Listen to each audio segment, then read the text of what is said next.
Buenas tardes, bendiciones, hermanos. Hoy tenemos un episodio muy especial, acompañado de voces que aman y defienden la verdad de nuestra fe.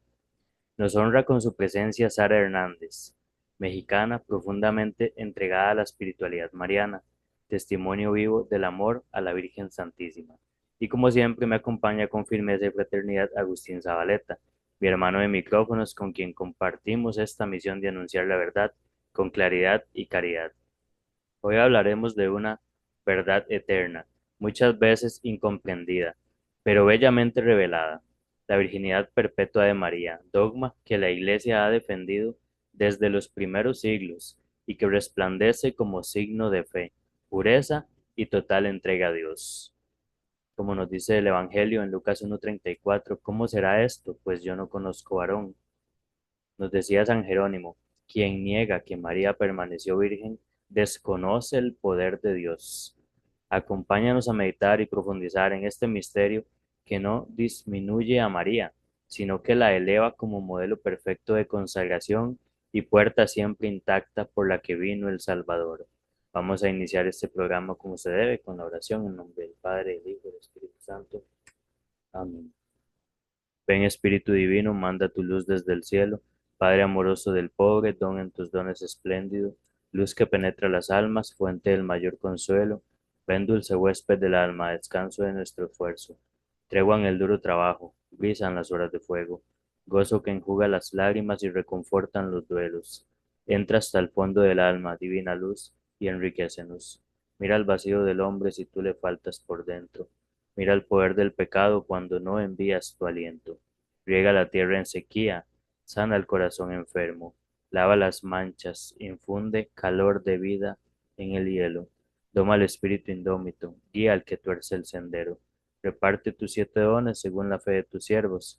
Por tu bondad y tu gracia, dale al esfuerzo su mérito. Salva al que busca salvarse y danos tu gozo eterno. Amén. Y quedamos reunidos en presencia del Padre, del Hijo y del Espíritu Santo. Amén. Quedamos con Sara Hernández. Bienvenida. Muchas gracias, gracias por la introducción y por la invitación a este nuevo tema. Sigue siendo del dogma mariano, el segundo, la virginidad perpetua de María, y creo que ahorita es un tema tal vez fundamental y tal vez delicado, pues puesto que esta sociedad pues ya nos hace ver como que la virginidad, la pureza y la castidad son malas. Incluso uno puede palpar en otros estilos de vida que tal vez incluso aquellas personas que no lo practican o que ya no son puras o vírgenes, pues les va mejor, ¿no? Entonces, espero que este tema nos pueda ayudar a comprender la belleza de la virginidad en el más excelente modelo que tenemos las mujeres, que es la Virgen María. Antes de entrar de lleno al segundo dogma, me gustaría que recordáramos qué es un dogma y cuál es su proceso. Recordemos que el dogma es aquella verdad revelada por Dios después de un largo proceso y mucha oración, y después es enseñada por el magisterio de la Iglesia, el cual es infalible a fin de cumplir los 3 mandatos conferidos por Jesús, que es enseñar, santificar y gobernar. Estas verdades han de encontrarse en el depositum fidei, el depósito de la fe, es decir, las sagradas escrituras y la sagrada tradición de la Iglesia.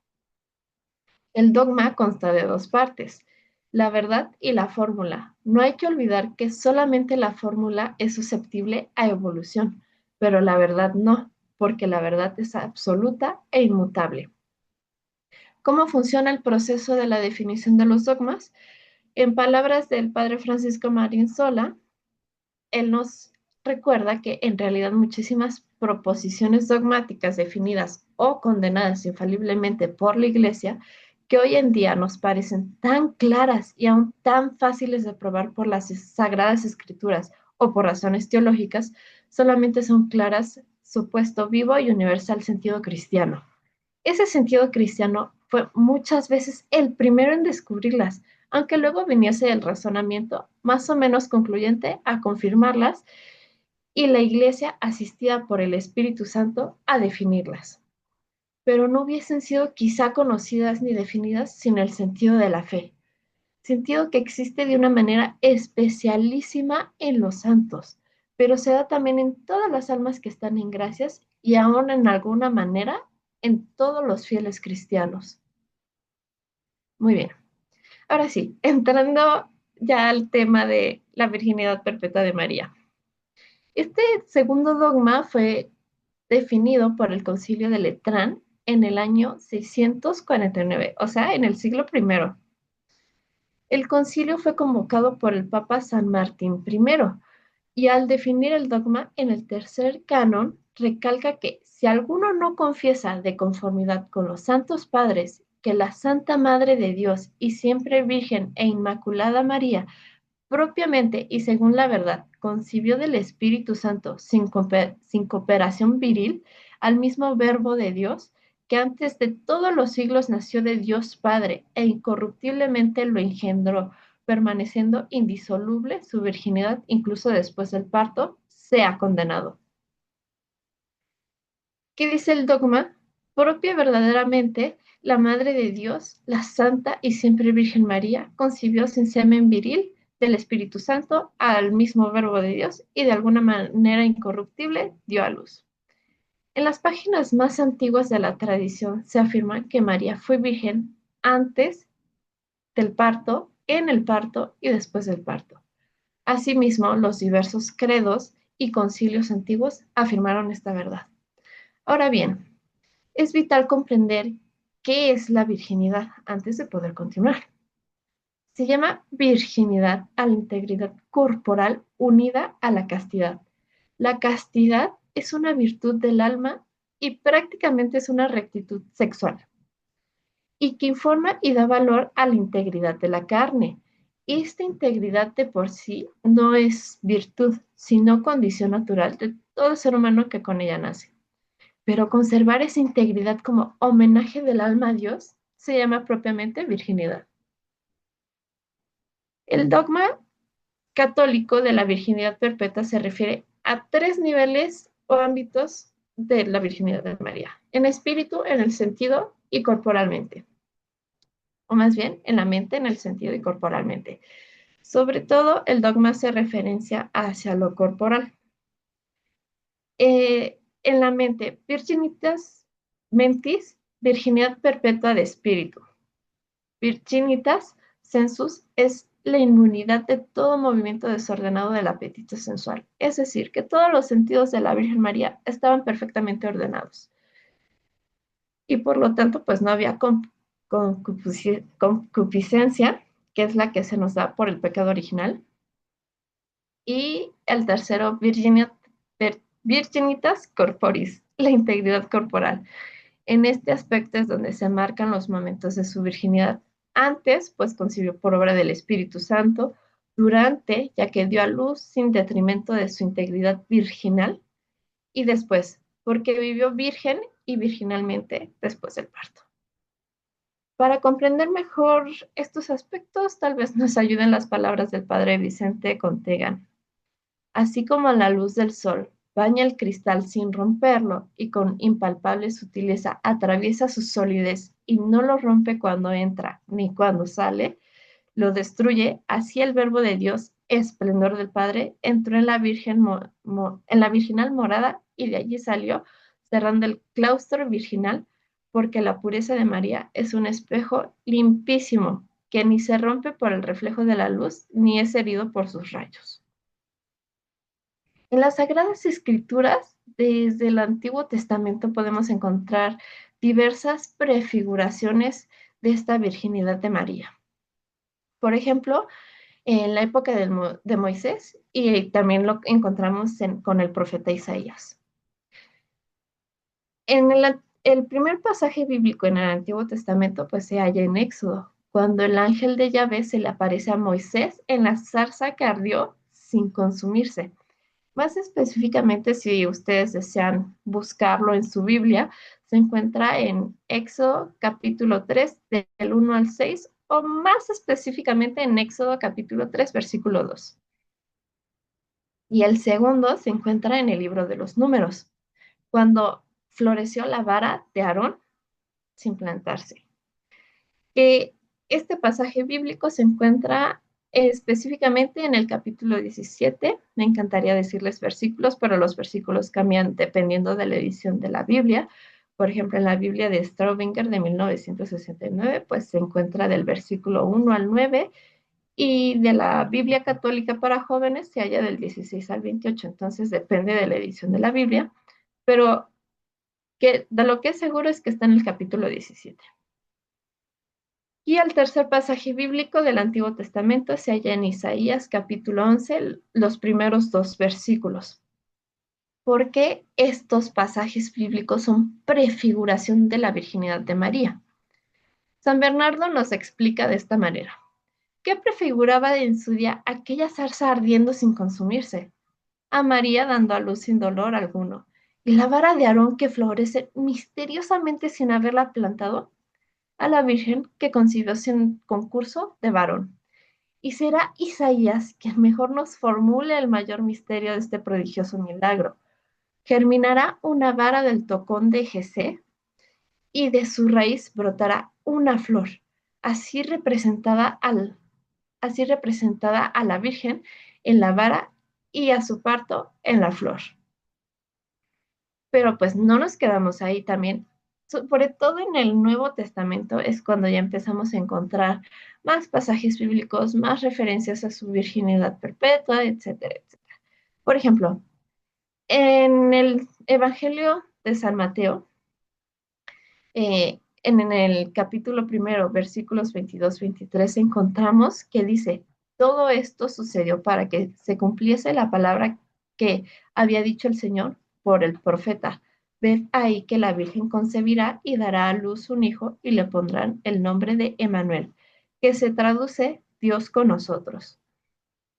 Y no solo San Mateo confirma su virginidad, también San Lucas, y en dos pasajes específicos: en la anunciación del ángel a la Virgen y cuando el ángel se le aparece a San José en sueños. Ambos atestiguan el hecho cuando relatan estos dos pasajes. Y las razones teológicas de la concepción virginal de Jesucristo, es decir, que es virgen antes del parto. Para esto, Santo Tomás de Aquino nos expone los siguientes argumentos en su libro Suma Teológica, el tercer tomo, la cuestión 28, artículo primero, que revelan la razón teológica para la concepción virginal del Mesías. La primera razón por la que el Mesías debía de haber sido concebido virginalmente era para salvaguardar la dignidad de Dios Padre, que es quien lo envía. Segundo, por la misma propiedad del Hijo de Dios, que es el enviado. Ya que Jesús es el Verbo de Dios, era conveniente que su concepción fuera sin corrupción. Y para que esto ocurriera, era fundamental que su madre fuese concebida sin corrupción. Aquí hago un pequeño paréntesis. Vean que a pesar de que, si recordamos el podcast del tercer dogma mariano, a pesar de que Santo Tomás de Aquino estuvo en contra de la fiesta, aquí ya deja una base que dice: sí, su madre tenía que ser concebida sin pecado. Muy bien, regresando a las razones teológicas de la virginidad antes del parto. Tercero, era conveniente que Jesús tenía que ser concebido virginalmente o sin corrupción, por su dignidad humana también. Y cuarto, por el mismo fin de la encarnación. Se ordenó que los hombres renaciesen como hijos de Dios.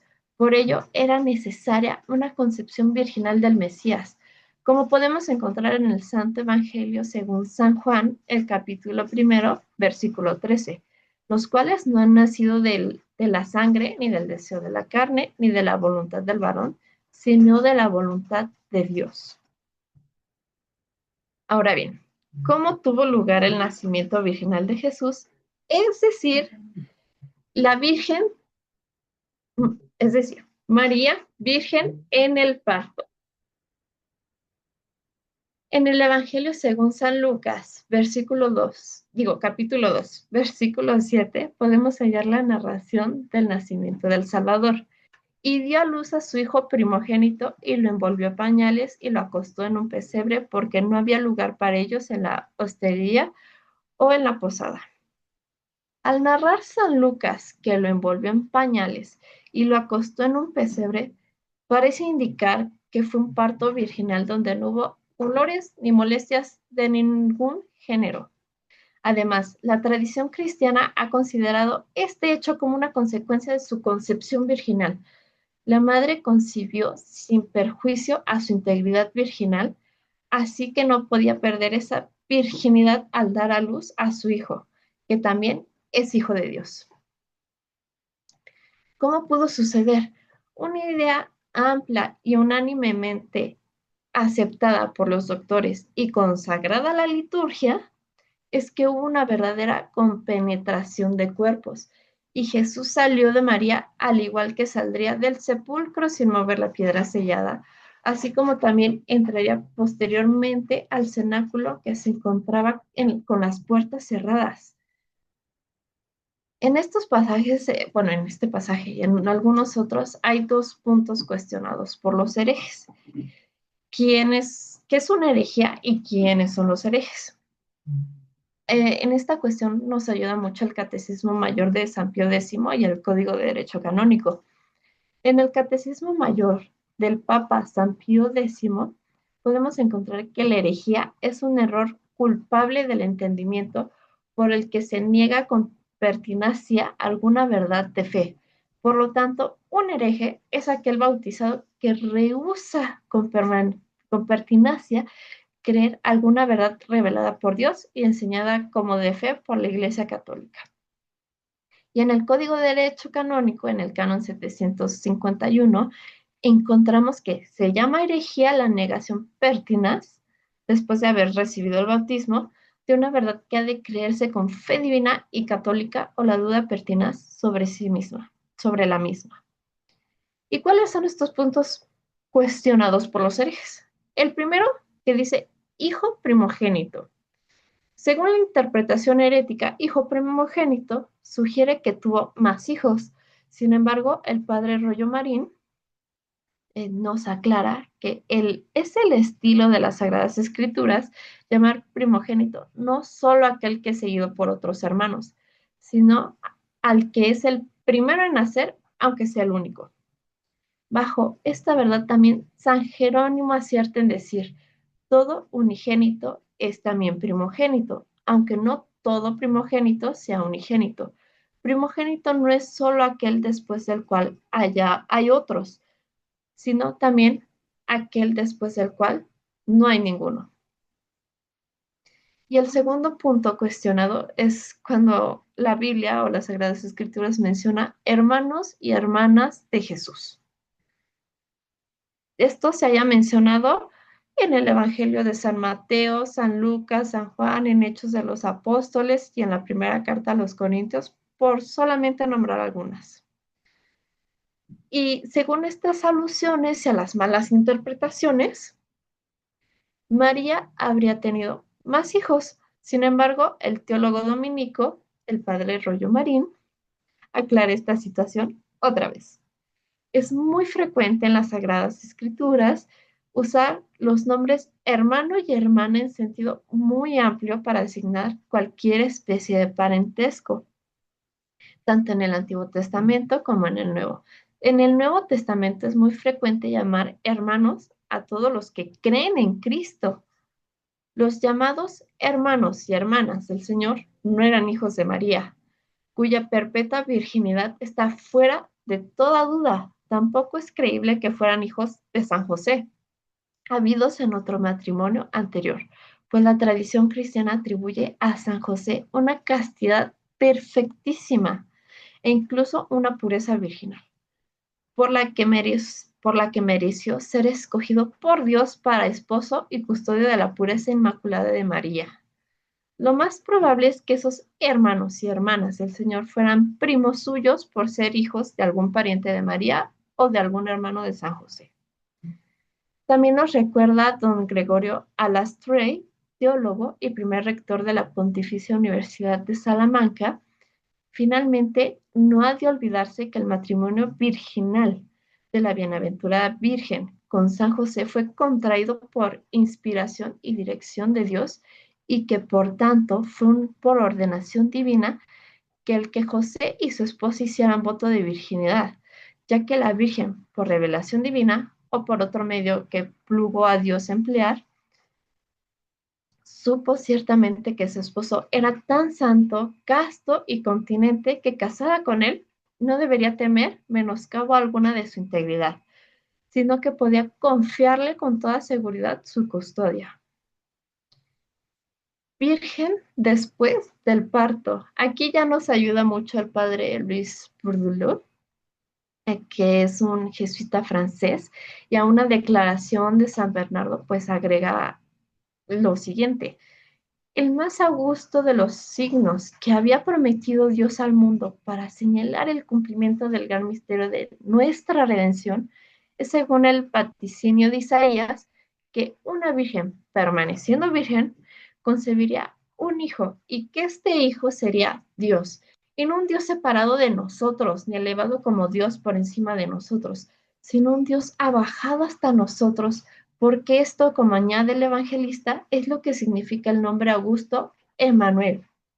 Este prodigio excedía todas las leyes de la naturaleza, pero en definitiva no dejaba de ser, en cierto sentido, perfectamente natural, porque como discurre San Bernardo, si Dios, haciéndose hombre, habría de tener madre, pedía su divinidad y por eso mismo era una especie de necesidad que tal madre fuera virgen.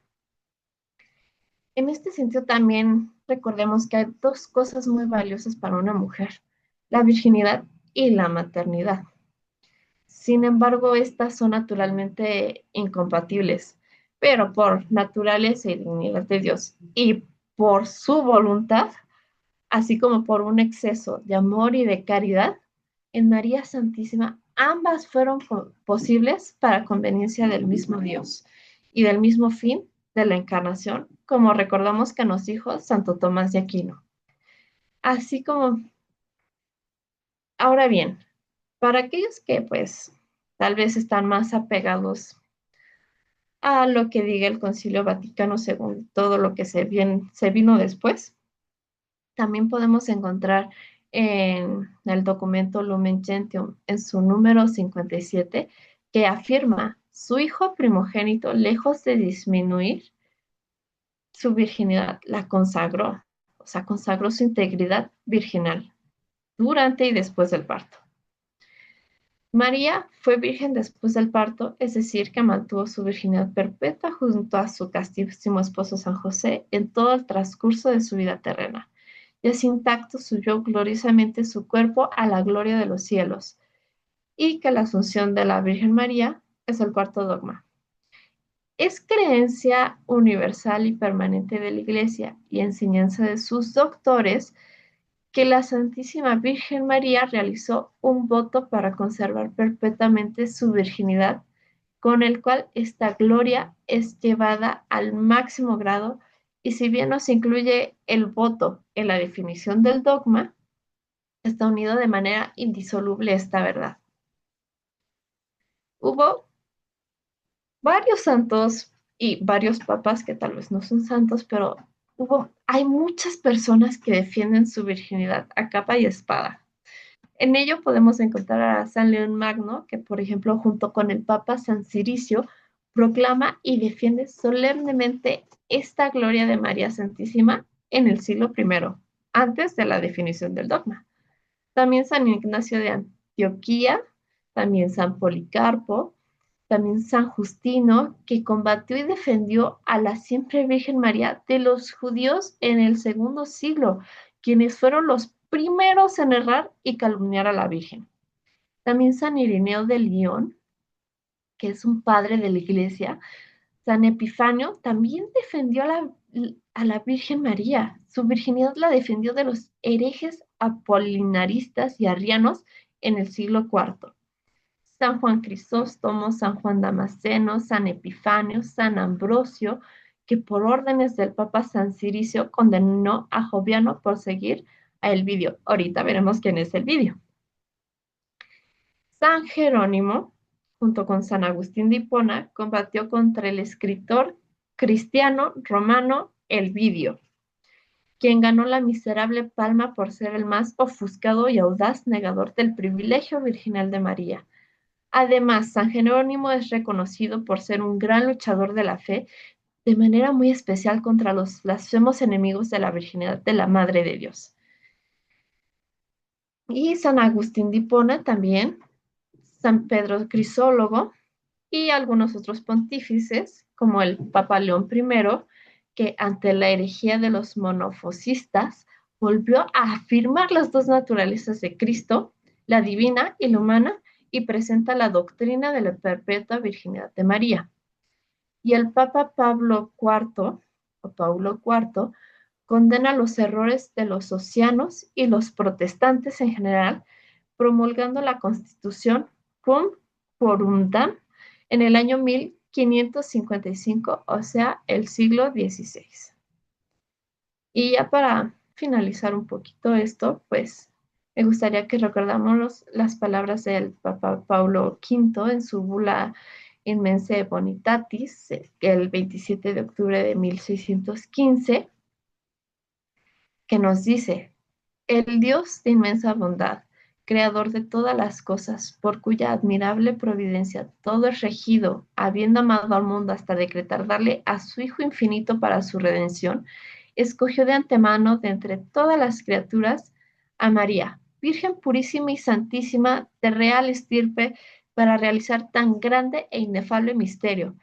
De ahí que con la intervención de la virtud del Espíritu Santo, que la cubrió con su sombra, como la lluvia que desciende como rocío del cielo en el vellón, la hizo madre de su unigénito y juntamente con la riquísima fecundidad, conservó perpetuamente pura la flor de su virginidad, cuya virtud y hermosura admiran el sol, la luna, la naturaleza mira con pasmo y el infierno mismo se estremece ante ella, pues ella, anunciada antes con tantas figuras, con tantas visiones y vaticinios de los profetas, y esperada por tanto tiempo de los santos padres, por fin adornada del brillo de las virtudes y de toda suerte de gracias, nos libró del cautiverio de con su saludable fecundidad y triturada la cabeza de la serpiente vestida de sol, teniendo la luna por escabel de sus pies, victoriosa y triunfadora, mereció ser coronada con 2 estrellas y ensalzada sobre los coros de los ángeles, ser llamada reina del cielo y de la tierra. Wow, excelente, Sara. Demasiado bien analizado ese dogma mariano. Prácticamente la mayoría, el 90% de las preguntas respondidas en el análisis. Este, Tal vez solo un pequeño comentario ahí extra. Bien, También se ayuda mucho también el que nuestro Señor Jesucristo encomendara a la Virgen Santísima a San Juan. Si hubiera tenido más hijos, hubiera encomendado a sus hijos. Entonces le dice a su apóstol más joven, que el más amaba, le encomienda que acompañara a su madre. sí. Este, no sé, qué nos podrías decir? O sea, prácticamente sí, se ha respondido todos esos, ¿cómo se llama? Todas esas dudas y ese cuestionamiento acerca de la virginidad perpetua de la Virgen antes, durante y después del parto. Se podría también llamar a la Virgen Santísima Arca de la Nueva Alianza. Sí, justo. Si recordamos, también en la época de Moisés hubo una arca de la alianza, que es ahí donde se depositaron, si no mal recuerdo, fueron los 10 mandamientos, que es como esta señal de alianza que Dios hace con el pueblo hebreo, porque en ese tiempo todavía no eran llamados judíos, sino era el pueblo hebreo. Y ahí, en ese recinto, digamos que Dios moraba, y era lo que el pueblo creía. ¿Por qué a María se le llama el arca de la nueva alianza? Porque en ella mora perfectamente la Santísima Trinidad. Dios Padre manda al ángel a que le anuncie la encarnación del Hijo de Dios, este, y ella da su fiat, eh, por obra del Espíritu Santo, que es la tercera persona de la Santísima Trinidad, la cubre con su sombra, como bien le dice el ángel, ante su inquietud, así como de, pues, ¿cómo voy a concebir si yo no, o sea, todavía no vivo con mi esposo, o sea, que es San José, o sea, todavía está aquí, sola, virgen, ¿cómo va a pasar? Y entonces, pues el ángel le dice, no temas, el Espíritu Santo te cubrirá con su sombra y vas a concebir y a dar a luz al Hijo de Dios. Muy bien. Recordemos que esta concepción eh, es del Dios mismo, o sea, Dios mismo entra en esta virgen pura. Entonces, esta virgen lo que hace es custodiar no solamente durante su embarazo, sino a lo largo de toda la vida de Jesús, incluso después y hasta ahora me atrevería a decir, pues al Dios mismo, ¿no? Entonces, ahí podemos encontrar, creo yo, no sé qué opinan ustedes, pues, eh, digamos, este sagrario perfecto o esta arca de la nueva alianza que sigue custodiando al Dios mismo, como lo hizo en su momento en la época de Moisés, ¿no? El arca que custodiaba pues la alianza que Dios había hecho, ahora es María quien custodia a Dios mismo. Excelente. Bueno, voy a hacer una pregunta un poco quisquillosa, pero digamos decía un pastor no católico, por decirlo así, decía, ¿para qué necesitamos nosotros el saber que la Virgen Santísima, este, la virginidad, para qué ocupamos nosotros?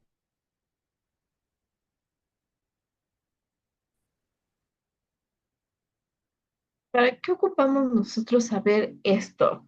Creo que es fundamental simplemente para entender a mayor profundidad la magnitud, la profundidad de lo que Jesús vino a hacer por nosotros y seguir creyendo que no es cualquiera quien vino, no como lo presentan los judíos de, es que fue un profeta cualquiera, o sea, como que no tiene importancia, ¿no? No, o sea, yo creo que el entender todos estos dogmas marianos nos ayuda a reafirmar que es Dios mismo quien bajó. Y Dios es perfectamente puro, virgen, casto, todas las virtudes que podamos nombrar. Dios es la virtud en sí misma. Entonces, para poder venir, su medio necesitaba ser igualmente puro, igualmente virgen, igualmente casto, porque no podía venir por otro medio. Y aparte, la virginidad y la pureza y la castidad les daban tanto a la Santísima Virgen María como a San José esta fortaleza para poder acompañar al Hijo de Dios en todas las tribulaciones que tuvo durante su vida. Sobre todo, pues ella cuando lo acompañó en toda su pasión, ¿no? O sea, qué complejo. Tal vez para algunos de nosotros sería como de, no, ya en algún momento diríamos, no, ya hasta aquí fue mucho dolor. Pero justamente por estas virtudes que Dios quiso que ella tuviera y conservara, también le dieron esa fortaleza para acompañar a su hijo durante todo ese camino que ella sabía, que ella también tenía conocimiento que nos salvaría, que nos redimiría, sí, del pecado.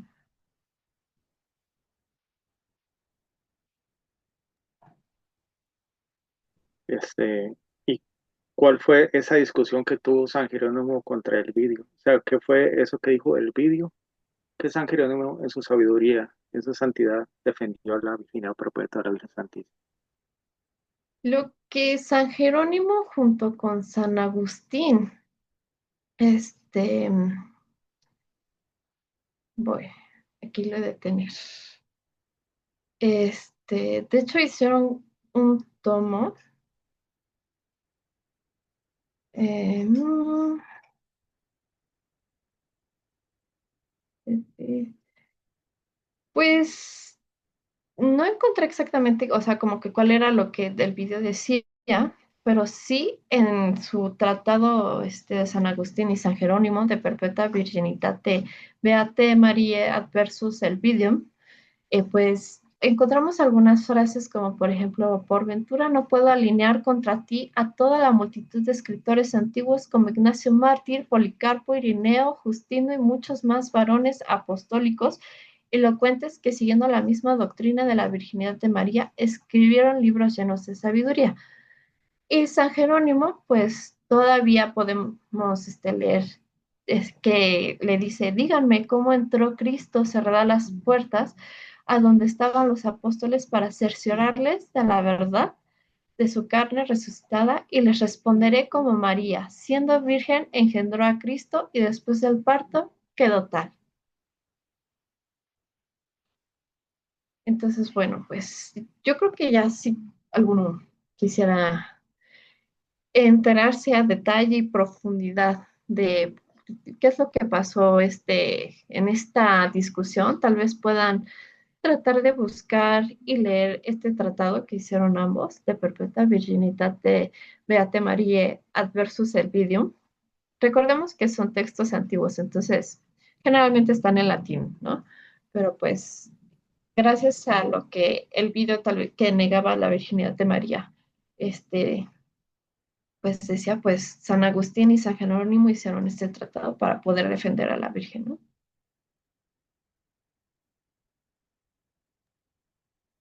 Excelente. ¿Alguna pregunta o comentario, hermano Ricardo? Sí, claro. Con respecto a lo de esta puerta permanecerá cerrada, que es algo que me resuena, ¿verdad?, en la cabeza del versículo de Ezequiel, si no me equivoco, por aquí lo tengo. Ajá, Ezequiel 44:2. Ese es un versículo que a mí, la primera vez que yo lo leí, que fue hace ya bastantes años, ¿verdad? Me erizó la piel y todo, porque sí sabemos que hay muchas partes, ¿verdad?, del Antiguo Testamento que calzan perfectamente, como por ejemplo, el Arca de la Alianza permaneció 3 meses y María permaneció 3 meses en la casa de Isabel, y así, ¿verdad? Cosas que son como muy, muy paralelas, ¿verdad? Entonces, o prefiguraciones. De hecho, en esta, Ezequiel 44:2 dice, y me dijo el Señor, esta puerta estará cerrada y no se abrirá, y no pasará nadie por ella, porque por ella ha entrado el Señor Dios de Israel. Por lo tanto, permanecerá cerrada. Y yo creo que más claro no puede estar, ¿verdad? Ni el agua. Nos está diciendo Ezequiel, sobre esto, ¿verdad? Sobre la virginidad perpetua de María, ya que por María pasó el Dios de Israel y por lo tanto permanecerá cerrada, dice. Entonces, es un versículo que siempre tengo muy claro y me gusta mucho, ¿verdad? Para añadir en esto. Y, y muy bueno, la verdad, preguntas no tengo con respecto al tema porque ya todas las contestó.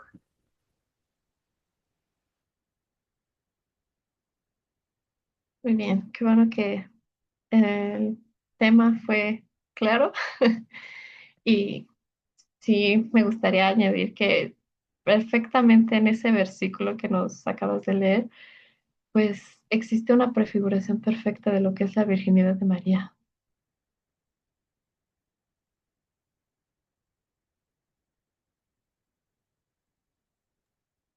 Excelente, muchas gracias, Sara.